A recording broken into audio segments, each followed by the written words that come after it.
Vamos a abordar de los escritos unos de Lacan los tres tiempos lógicos, haciendo un resumen del texto, que es lo que nos interesaría saber sobre el tiempo de ver, de comprender y de concluir. Vamos a decir que la entrada en juego como significante de los fenómenos hace prevalecer la estructura temporal y no espacial del proceso lógico. Lo que las mociones suspendidas denuncian no es lo que los sujetos ven, es lo que han encontrado positivamente por lo que no ven. Aquello por lo que son significantes está constituido no por su dirección, sino por su tiempo de suspensión. Más adelante, Lacan nos dice que, como se ve en las determinaciones lógicas de los tiempos de suspensión que ellas constituyen, la cual objeción del lógico o duda del sujeto se revela cada vez como el desarrollo subjetivo de una instancia de tiempo, o mejor dicho, como la figura del sujeto en una exigencia formal. Mostrar que la instancia del tiempo se presenta bajo un modo diferente en cada uno de estos momentos es preservar su jerarquía, revelando en ellos una discontinuidad tonal esencial para su valor. Una instancia del tiempo cava el intervalo. Se necesita para ello el instante de la mirada. Esta modulación del tiempo introduce la forma que se cristaliza en hipótesis auténticas que van a apuntar a la incógnita real del problema, a saber, el atributo ignorado del sujeto mismo. La evidencia de este momento supone la duración de un tiempo de meditación. El tiempo para comprender puede reducirse al instante de la mirada, pero esa mirada en su instante puede incluir todo el tiempo necesario para comprender. Así, la objetividad de este tiempo se tambalea en su límite. Solo subsiste su sentido con la forma que engendra de sujetos indefinidos, salvo por su reciprocidad, y cuya acción está suspendida por una causalidad mutua en un tiempo que se escabulle bajo el retorno mismo de la intuición que ha objetivado. Por esta modulación del tiempo se abre con la segunda fase del movimiento lógico la vía que lleva a la evidencia. En este, el acerto sobre uno mismo, por el que el sujeto concluye el movimiento lógico en la dirección de un juicio.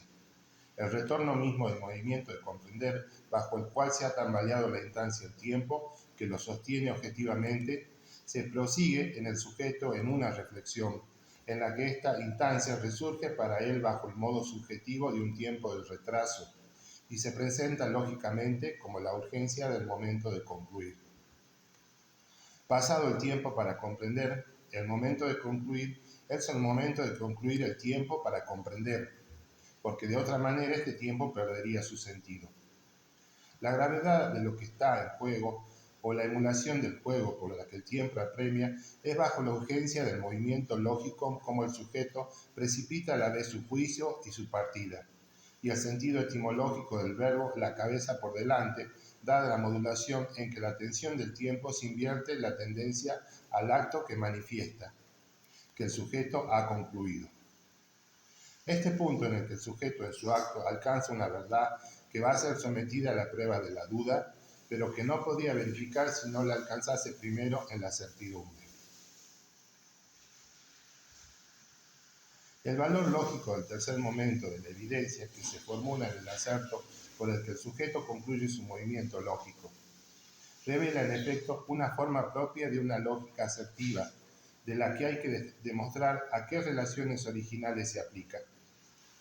Progresando sobre las relaciones proporcionales de los dos primeros momentos, la conjunción aquí manifestada se anuda a una motivación de la conclusión, para que no haya retraso que engendre el error en la que parece aflorar la forma ontológica de la angustia. Sin duda, esta forma está en relación con la originalidad lógica del sujeto del acerto, por cuyo motivo la caracterizamos como acerto subjetivo. A saber que el sujeto lógico no es así otro que la forma personal del sujeto del conocimiento, aquel que solo puede expresarse por el yo, y, dicho de otra manera, el juicio que concluye no puede ser formulado sino por el sujeto que ha formado su acerto sobre sí y no puede sin reserva serlo imputado por algún otro. Al contrario de lo que sucede con las relaciones del sujeto impersonal, y del sujeto indefinido recíproco de los dos primeros momentos, que son esencialmente transitivos, puesto que el sujeto personal del movimiento lógico las asume en cada uno de estos momentos. Del mismo modo que para recordar el efecto del yo-ye psicológico se desprende de un transitivismo especular indeterminado, por el complemento de una tendencia despertada como celos, el yo-ye de que se trata aquí se define por la subjetivación de una competencia con el otro en la función del trembo lógico.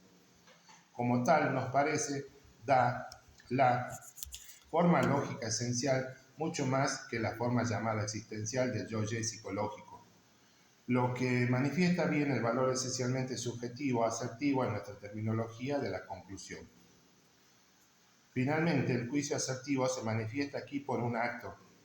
El pensamiento moderno ha demostrado que todo juicio es esencialmente un acto y las contingencias dramáticas no hacen aquí más que aislar ese acto en el gesto de la partida de los sujetos.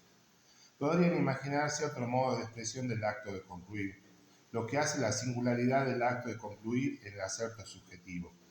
Es que se adelanta a su certidumbre, debido a la tensión temporal de que está cargada subjetivamente y que bajo la condición de esa anticipación misma, su certidumbre se verifica en una precipitación lógica determinada por la descarga de esa tensión.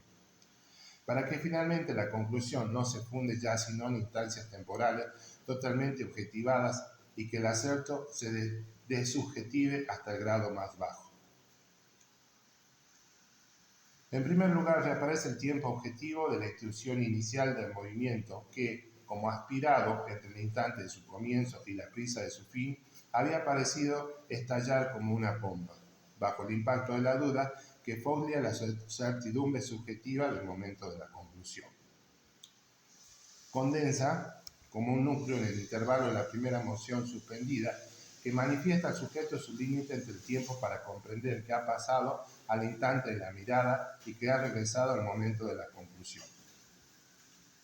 Pero para comprender la función de esta duda en cuanto al sujeto de aserto, en qué sentido había concluido, manifiesta una incertidumbre de su conclusión, pero que seguramente la habrá confortado si era correcta, rectificada, tal vez si era errónea. Leemos de nuevo. En este sentido, había concluido, manifiesta una incertidumbre de su conclusión, pero que seguramente la habrá confortado si era correcta y rectificado si era errónea. Si en efecto, subjetivamente, uno cualquiera ha sabido adelantarse y se detiene en que ha puesto a dudar de si ha aprendido bien el momento de concluir, pero lo va a aprender nuevamente de inmediato, puesto que ya ha hecho su experiencia subjetiva. Pero el descenso lógico prosigue hacia el segundo tiempo de la suspensión. Si ha vuelto a aprender la certidumbre subjetiva del momento de concluir, puede nuevamente ponerla en duda, pero esta ahora sostenida por la objetivación, ya hecha del tiempo para comprender, y su puesta en duda durará tan solo el instante de la mirada. Aquí el tiempo subjetivo del momento de concluir se objetiva finalmente. Se impone a él, el sujeto en efecto que hubiese concluido la primera escansión, verá en efecto a causa de la presente y segunda escansión obligado a invertir su juicio.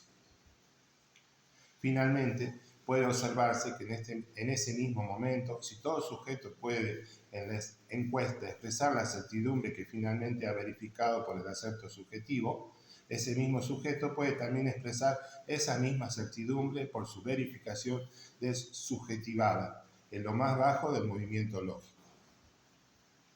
Así, la verdad no viene a ser verificada sino por su presunción, si puede decirse en el aserto que constituye. La verdad se manifiesta en esta forma como adelantándose al error y avanzando solo en el acto que engendra su certidumbre. Inversamente, el error como confirmándose en su inercia y enderezándose difícilmente para seguir la iniciativa conquistada de la verdad. ¿Pero a qué clase de relación responde tal forma lógica? A una forma de objetivación que ella engendra en sus movimientos, es a saber, a la referencia de un yo-ye a la común medida del sujeto recíproco o también de los otros en cuanto tales, o sea, en cuanto son otros los unos para los otros. Esta común medida está dada por cierto tiempo para comprender, que se revela como una función esencial de la relación lógica de reciprocidad. Esta referencia al yo, y a los otros en cuanto tales, debe en cada momento crítico ser temporalizada para reducir dialécticamente el momento de concluir. El tiempo para comprender ha durado tan poco como el instante de la mirada.